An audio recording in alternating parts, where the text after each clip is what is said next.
ঘটনাটি 3 থেকে 4 বছর আগে আমার মামার সাথে ঘটেছিল। ঘটনাটি মামার বাসাতেই দিলাম।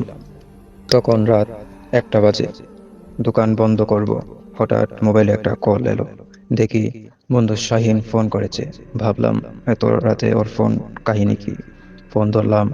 ধরেই একটা দুঃসংবাদ শুনতে হলো। ওর চাচা কিছুক্ষণ আগে মারা গেছেন। কাল সকালে তার জানাজা হবে। এখন মসজিদে গিয়ে হুজুরকে বলতে হবে তারা যেন ফজরের ওয়াক্তে মাইকিং করে দেন। আমি ওর সাথে যেতে পারবো কিনা জানতে চাইলো। আমি এক কথায় রাজি হলাম। আধ ঘন্টার মধ্যে ওর বাসায় হাজির হলাম। তারপর দুজনে একসাথে বের হয়ে বিভিন্ন মসজিদে যেতে লাগলাম। তখন 3টা 30 মিনিট বাজে। দুজনে এক মসজিদ থেকে বের হয়ে আরেক মসজিদের দিকে রওনা হলাম।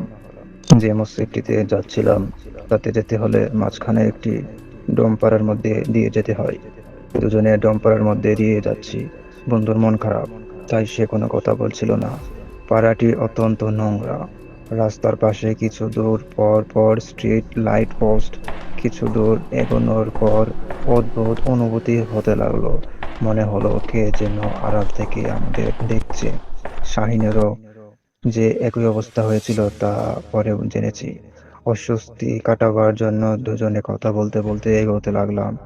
যেতে যেতে রাস্তার একটা মোড় ঘুরবার পর দেখি সামনে 10 থেকে 12 বছরের টাক মাথার একটা ছেলে দাঁড়িয়ে আছে।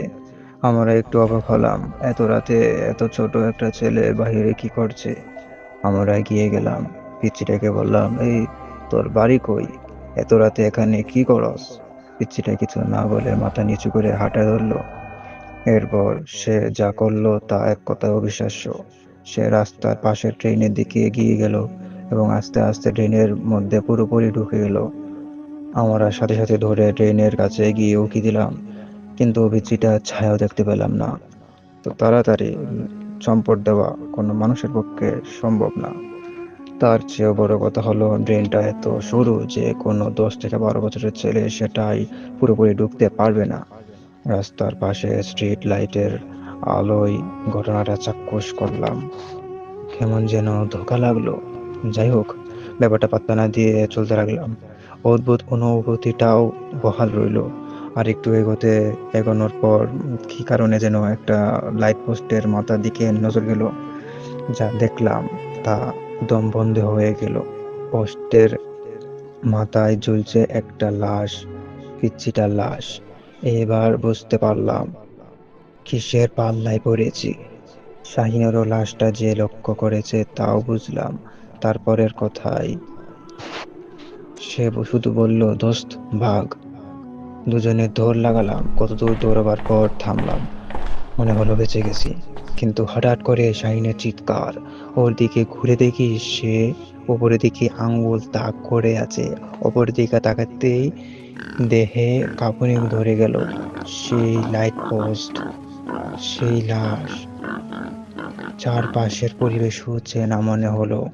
একটু আগেই এখান থেকে পালিয়েছিলাম। মাটিতে ধূপ করে কিছু পড়ার শব্দ শুনে ঘুরে দেখি শাহিন মাটিতে পড়ে আছে। হঠাৎ করে বিদ্যুতের হাসির শব্দ শুনে লাইট পোস্টের দিকে তাকিয়ে যা দেখলাম তা আমার কল্পনাতীত।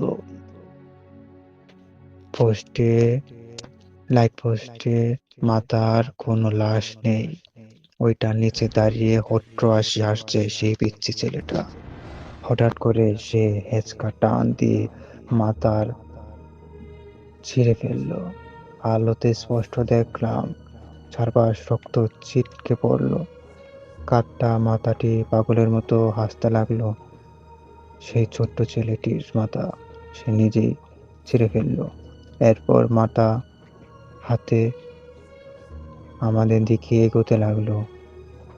আমি আর সহ্য করতে পারলাম না। আল্লাহ আল্লাহ করতে করতে চেতনা হারিয়ে ফেললাম।